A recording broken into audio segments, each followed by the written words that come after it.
Bonjour, notre intervention aujourd'hui est intitulée La pensée de Carl Schmitt entre souveraineté et décision. Carl Schmitt cite Est souverain celui qui décide de la situation exceptionnelle. Carl Schmitt, né le 11 juillet 1888 à Westphalie, Brousse, Allemagne, décédé le 7 avril 1985 à Berlin-Benlenburg, juriste, conservateur allemand et théoricien politique, surtout connu par sa critique du libéralisme, sa définition de la politique basée sur la distinction entre amis et ennemis, et son soutien manifeste au nazisme. Schmitt a étudié le droit à Berlin, Munich et Hambourg, obtenant un doctorat en droit en 1915. Dans une série de livres écrits pendant la République de Weimar 1919-1933, Schmitt a souligné ce qu'il pensait être les lacunes de la philosophie politique de Lumière et de la pratique politique libérale. Dans Théologie politique 1922 et Catholicisme romain et Forme politique 1923, il a insisté sur le fait que des sources transcendantales extraordinaires et supramatérielles sont nécessaires pour fonder l'autorité morale et politique. Il a également soutenu que l'anarchisme et le communisme russe représentaient une révolte générale contre l'autorité qui détruirait l'Europe et dégraderait irrévocablement l'humanité. La crise du parlementarisme de Schmitt 1923 dépeint le gouvernement parlementaire libéral comme une imposture. Le parti politique fondé sur les intérêts finit la protection des biens nationaux tout en poursuivant en réalité leur propre programme particulariste. Le Parlement contemporain a affirmé Schmitt est incapable de concilier la démocratie, qui présupposait l'unité politique avec le libéralisme, une doctrine fondamentalement individualiste et pluraliste, sortant du cadre de la pensée catholique romaine au milieu des années 1920. Schmitt a composé ses œuvres les plus influentes. Son opus Magnum, théorie constitutionnelle 1927, offrait une analyse de la Constitution de Weimar ainsi qu'un compte rendu des principes sous-jacents à toute constitution démocratique. Il a élaboré en 1932, défini le politique comme l'éternelle propension de collectivités humaines à s'identifier comme ennemis, c'est-à-dire comme des incarnations correctes de différents et tout rangé mode de vie avec le combat mortel est une possibilité constante, une réalité fréquente. Schmitt supposait que le zèle des membres du groupe attillé à mourir sur la base d'une foi non rationnelle dans la substance liant leur collectivité et réfutait les principes fondamentaux de Lumière et libéraux. Selon Schmitt, la volonté de mourir pour un monde de vie substantielle contredit à la fois le désir d'auto-préservation assumé par les théories modernes du droit naturel et l'idéal libéral de neutralisation du conflit meurtrier, moteur de l'histoire européenne moderne du XVIe siècle au XVIe siècle à XIXe siècle, au XXe siècle. Parmi les autres ouvrages de Schmitt figuraient Légitimité 1932, publié au cours des dernières années de Weimar au milieu d'un effondrement économique et d'un conflit social proche de la guerre civile. Schmitt a soutenu que la légitimité démocratique du président de la République l'emportait sur toute limite à son autorité telle que énoncée légalement dans la Constitution de Weimar. Schmitt a conseillé aux membres du cercle du président Paul von Hindenburg de contourner le Parlement et de gouverner par décret présidentiel pendant toute la durée de la crise et potentiellement au-delà. Cependant, une fois que ces conservateurs ont été déjoués par Adolf Hitler, Schmitt a aidé à coordonner légalement la prise de pouvoir par les nazis. Et en 1933, il a rejoint le parti nazi. Il a approuvé sans réserve le meurtre d'adversaires politiques par Hitler et la promulgation de politiques anti-juifs. Schmitt s'est ensuite occupé d'études pseudo-académiques telles que le Léviathan dans la théorie de l'État de Thomas Hobbes, 1936, et de justifications fondées sur le droit international d'un empire allemand en expansion. Euh, Schmitt s'est vu interdit d'enseigner après la guerre, mais il a continué à produire des travaux savants, intégrants, mais souvent disciplinatoires comme une étude philosophique historique de droit international, Nomos de la Terre, tous deux publiés en 1950. Attention, terrain glissant, peu d'auteurs sont aussi controversés que Carl Schmitt sur le plan politique. Il est vrai que le parcours qu'il a suivi dans sa vie personnelle n'est pas innocent. Au moment de l'ascension de Hitler au pouvoir en Allemagne en 1933, Carl Schmitt s'engage aux côtés des nazis et est à fois dans le nouveau régime antisémitisme compris. Même s'il en est écarté 3 ans plus tard, cette attirance interroge: est-ce par opportunisme des circonstances ou par conviction profonde? Toujours est-il que certains voyaient en lui rien moins que le juriste du Troisième Reich. Le contenu de son œuvre d'ailleurs sert de référence à une certaine extrême droite, même si les analyses sont également étudiées et appréciées pour ce qu'elles sont à gauche, car ses adversaires politiques sont les premiers à reconnaître qu'il est un théoricien brillant, un juriste très rigoureux.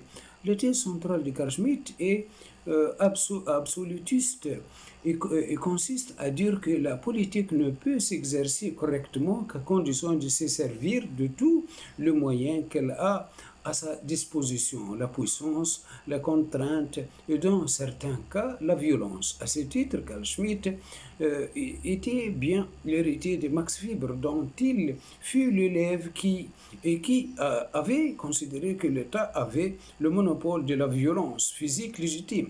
Mais Carl Schmitt va plus loin que son maître. Pour lui, le pouvoir de l'État doit être fort, autoritaire, total, voire totalitaire.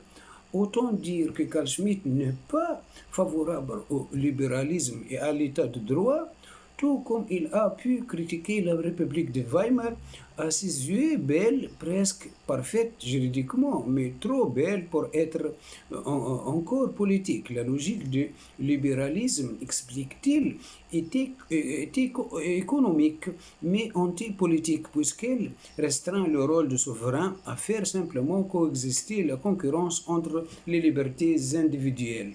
On comprend mieux pourquoi les idées de cet auteur, si gênants, sont d'aller à bien des égards intéressants, tout ce qui cherchait une solution politique aux problèmes que pose l'ultralibéralisme contemporain. Deuxième partie, le décisionnisme de Carl Schmitt, théorie rhétorique de la guerre. La doctrine juridico-politique du décisionnisme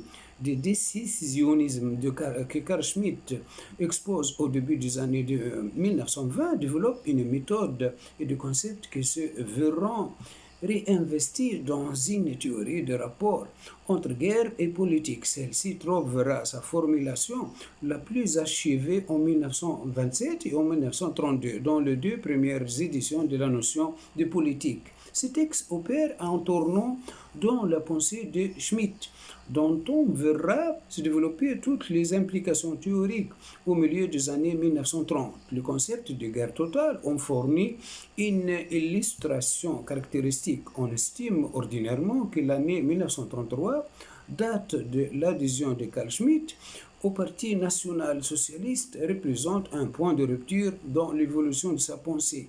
Cette présentation conduit à distinguer dans une lecture faisant une large part aux reconstructions rétrospectives les ouvrages antérieurs où s'exprime encore sur ce sujet le penseur catholique représentant éminent de la tradition de la révolution conservatrice. Et le texte des années 1930-1940 devient d'évident désormais une apologétique convenue en faveur du nouveau régime et reprenant à son compte ces réflexes idéologiques et propagandistes s'agissant du thème de la guerre. Carl Schmitt serait donc, suivant cette logique, rallié sur le tard à la idéologie de Kriegist, qui a justifié la politique d'agression nazie pendant la Seconde Guerre mondiale. En développant un discours inédit de légitimation de la guerre au début de la décennie de 1930.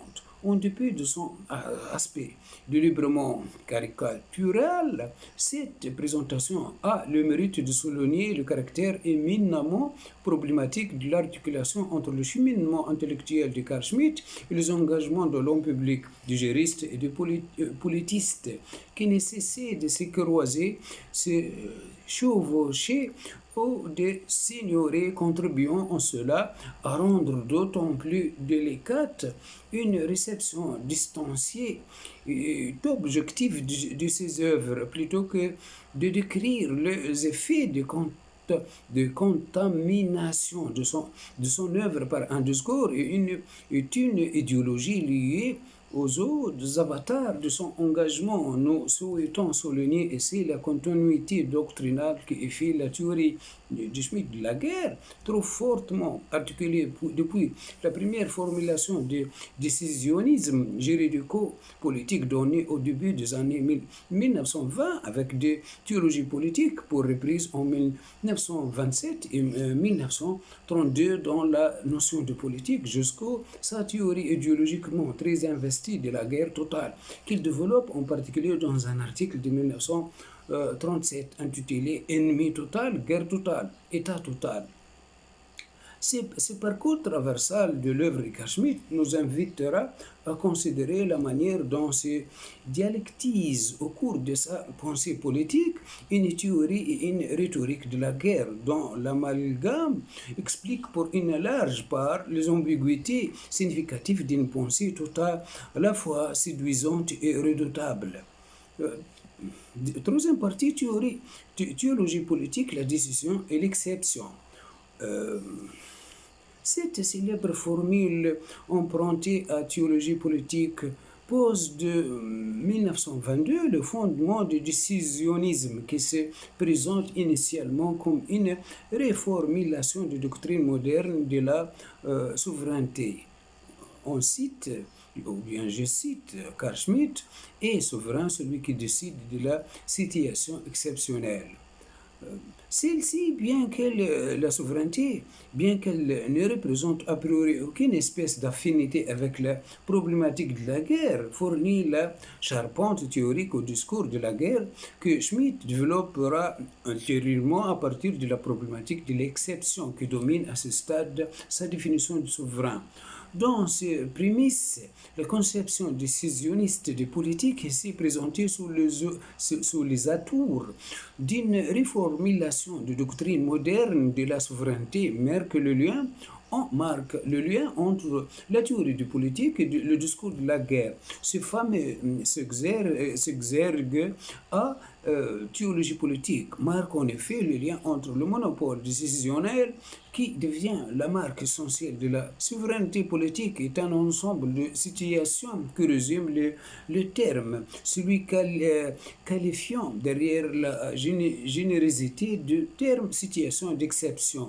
Ces cas limites que Carl Schmitt énumère dans la suite des passages sont véritablement distingués cas de nécessité et état d'urgence, circonstances exceptionnelles, bref, les situations types de l'extrême nécessité, cause, qui commandait classiquement la suspension temporaire de l'ordre juridique ordinaire afin de prendre toutes les mesures requises, fût-elles exorbitantes du droit commun afin de rétablir cet ordre.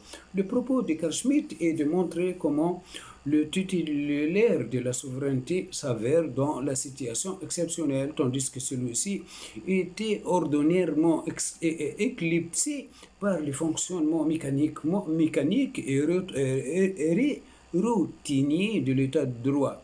Mais que signifie la situation exceptionnelle? À ce niveau déjà, le flottement terminologique que l'entoure occulte la claire réalité de cette situation, dont l'intensité critique révèle le cœur de la summa potestas. Carl Schmitt s'en explique successivement dans une interpolation de la formule initiale et souverain, celui qui décide en cas de conflit, en quoi consistait l'intérêt public et celui de l'État, la sûreté et l'ordre public et le salut public. Il faut observer que cette nouvelle définition déporte en quelque sorte la marque de la souveraineté d'un critère organique.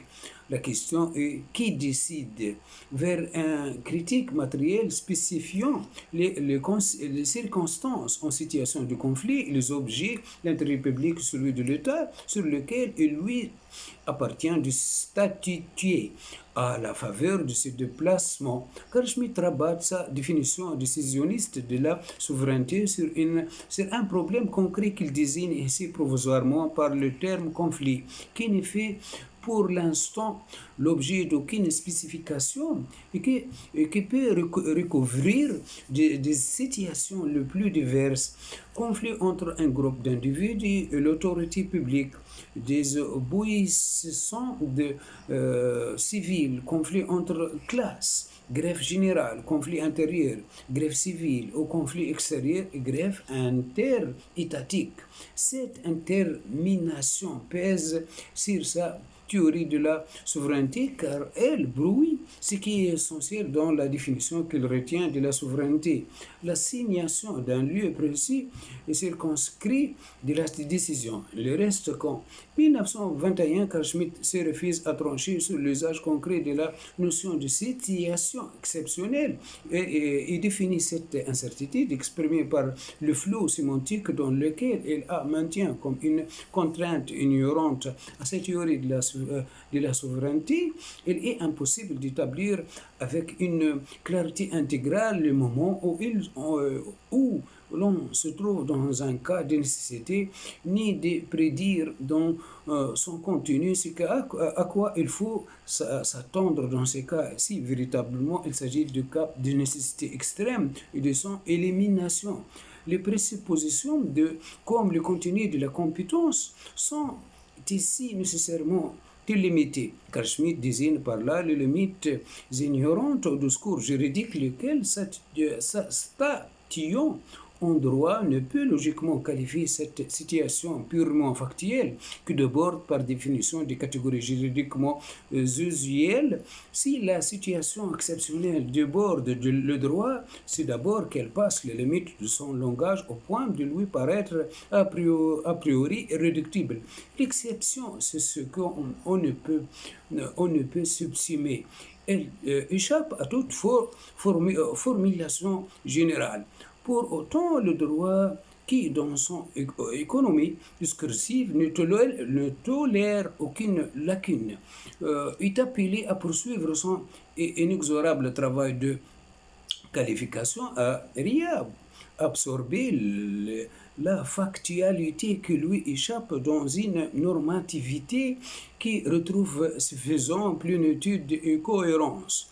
Aussi décider de la situation d'exception, est-ce d'abord inventer la catégorie juridique qui s'appliquera spécifiquement à elle. Le souverain assume chez le premier Carl Schmitt une fonction de nomotète, puissance d'imposition d'une signification en mesure de réduire par la magie de l'énonciation la fracture ouverte entre le Zayn et le Solon. Cette idée trouvera plus tard une confirmation dans une formule tout à fait remarquable que Carl Schmitt emploie dans un article de 1932 consacré aux formes de l'impérialisme dans le droit international. Celui qui détient la vraie puissance définit aussi le mot et le concept. César règne aussi sur la grammaire. Encore, la comparaison est-elle ici imparfaite puisqu'elle nous reconduirait à un nominalisme de type hobbesien dont il ne peut douter qu'il ait influencé le premier. Carl Schmitt, nous préférons plutôt parler pour notre part d'une fonction performative de la souveraineté décisionnelle, car le souverain statue sur le caractère exceptionnel d'une situation, énonciation, cependant qu'il se voit ainsi habilité à prendre les mesures action pour la réduire et la résorber dans le droit commun. De là vient toute l'ambiguïté de la préposition.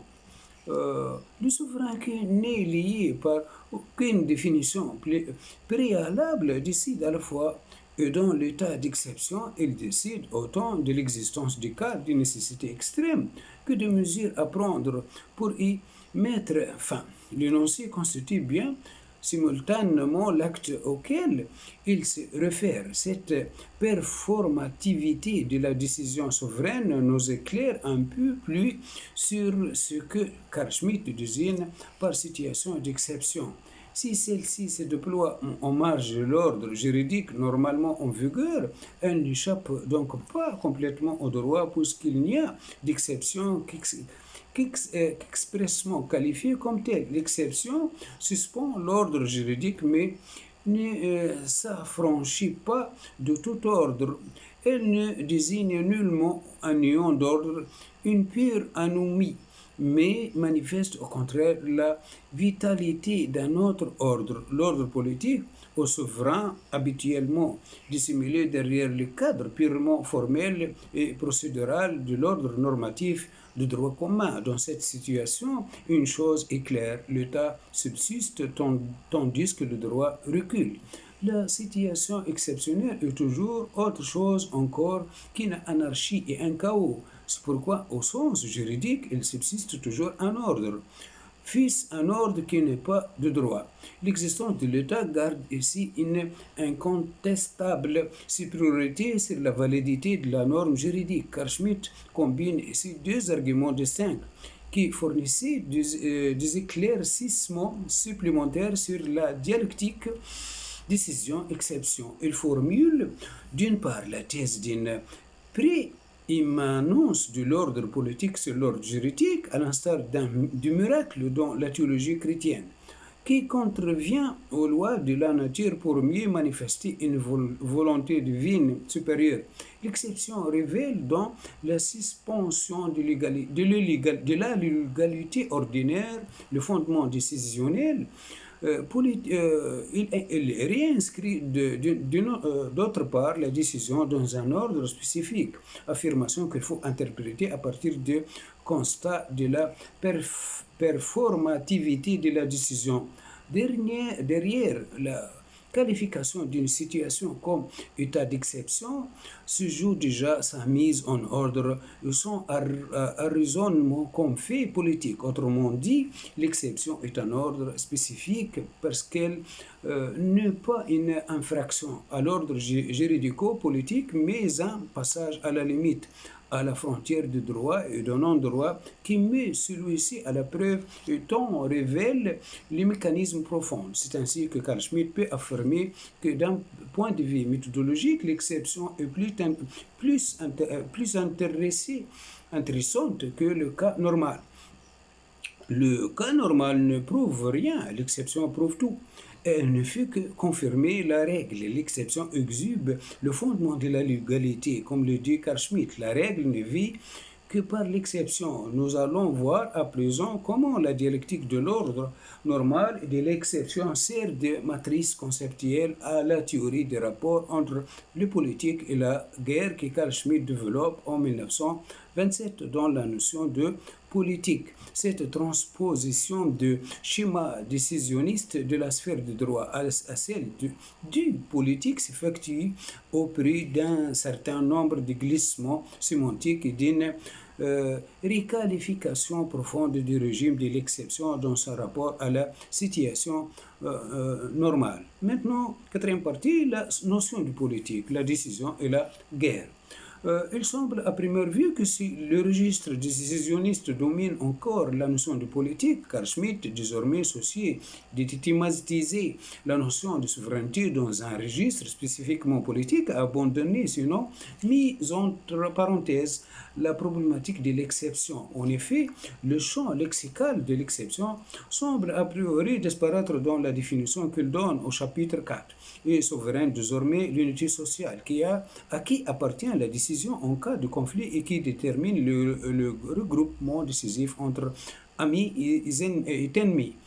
Dépourvu de la concision attique de l'exerge de théologie politique, cette formule s'en distingue à deux titres au moins. Elle substitue au registre de l'exception celui de conflit, alors que cette dernière notion ne constitue en 1921 qu'une spécification contingente de l'extrême nécessité cause, qui échappait de fait même de sa définition à toute formulation générale. Elle déplace par ailleurs le lieu de la décision, celle-ci étant désormais appelée à déterminer le regroupement décisif entre amis et ennemis. Carl Schmitt marque désormais une distinction très nette entre le lieu, l'objet de la décision, ce qui semble indiquer au premier rapport qu'il renonce à la performativité de la décision. En effet, celle-ci ne statue plus désormais sur le conflit qui assume la fonction naguère de voler à l'exception, mais seulement dans la situation considérée la discrimination entre l'ami et l'ennemi. Autrement dit, ce que l'on perd ici de moins à première vue, c'est la fonction énonciative de la souveraineté qui se voit reconduite à une définition apparemment beaucoup plus classique selon les matières sur lesquelles celle-ci est habilitée à statuer. Pour les spécifier, Carl Schmitt introduit alors le syntagme ami et ennemi, qui nous allons le voir, on voit en effet à une situation énonciative analogue à celle qui préside du régime de l'exception.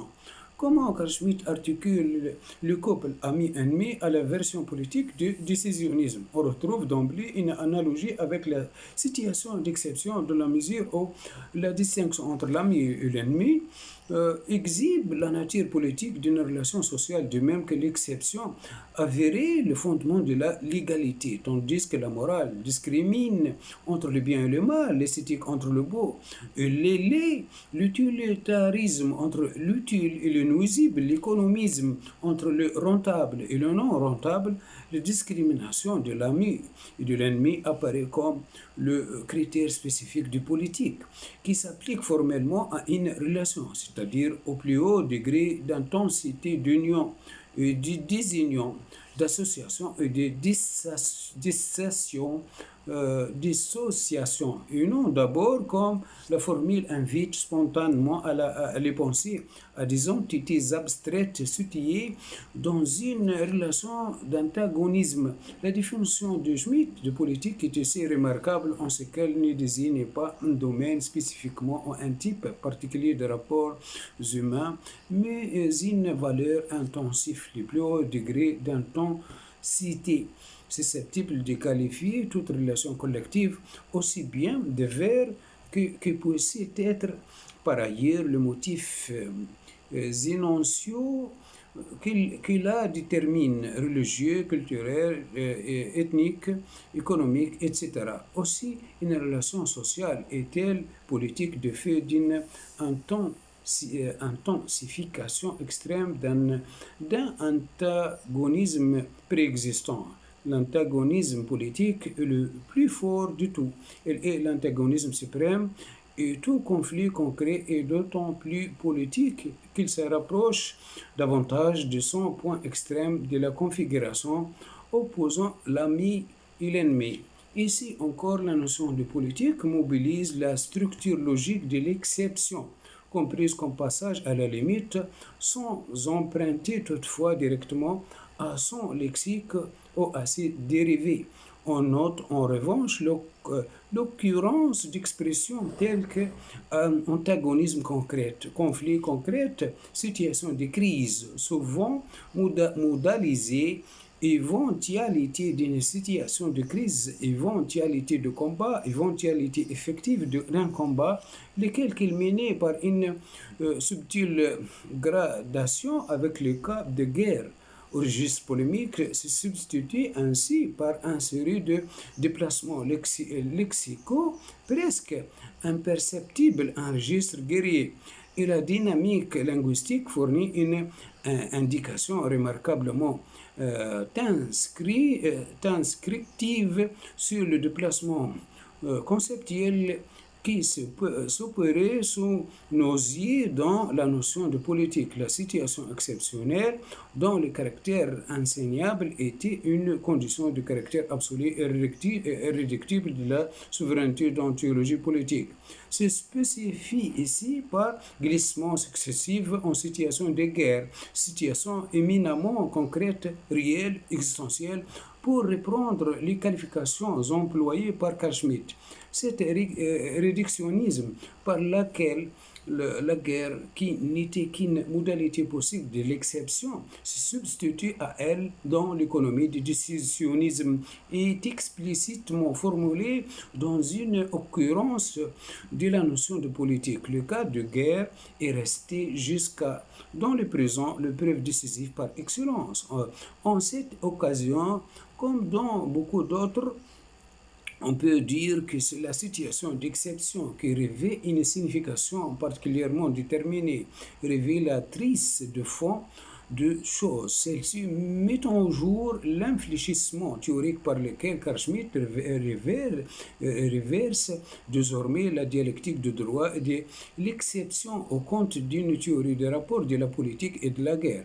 Au vrai, l'oscillation terminologique qui caractérisait ce mouvement par lequel on passe de la décision en situation de conflit à une décision en situation de guerre, laisse dans le flou la question de savoir si le cas de guerre est le modèle de référence ou bien le point d'exaspération d'un antagonisme politique. Une lecture attentive de la notion de politique ne permet pas de trancher tant le propos de Carl Schmitt est hésitant et ambigu sur ce point. Le soupçon de bellicisme qui a pesé sur cet essai pourtant antérieur à l'engagement national social de 1933 et l'accusation d'avoir offert un support idéologique à la politique d'agression nazie est certainement imputable à ces ambiguïtés en dépit de multiples précautions qui entouraient l'exposé de cette thèse. Celle-ci revient en effet à proclamer l'essentielle polémicité de toute relation politique. Non que le politique ne s'actualise nécessairement en une guerre effective, mais il représente, à l'instar de la guerre de tout contre tout, dans l'état de nature hobbesienne, une possibilité existentielle toujours ouverte, un état permanent où l'hypothèse d'une lutte subsiste au-delà de la cessation de hostilités immédiates et violentes. Comme chez Hobbes, les faits politiques s'instituent à partir de la possibilité de provoquer ou de subir la mort physique. Un monde où l'éventualité de lutte aurait été entièrement écartée et bannie. Une planète définitivement pacifiée serait un monde sans discrimination de l'ami et de l'ennemi, et par conséquent un monde sans politique. Le politique recède donc une virtualité guerrière. C'est pourquoi Claude Schmitt modalise son lexique guerrier l'éventualité effective d'un combat, l'éventualité d'une lutte, mais en retour, la réalisation de cette virtualité paraît Tikhossi, les politiques à son niveau suprême étant à actualiser toutes les potentialités. Faut-il donc faire la guerre pour être l'artisan d'une haute politique? Voilà, notre intervention est terminée. Merci bien de votre attention. Au revoir.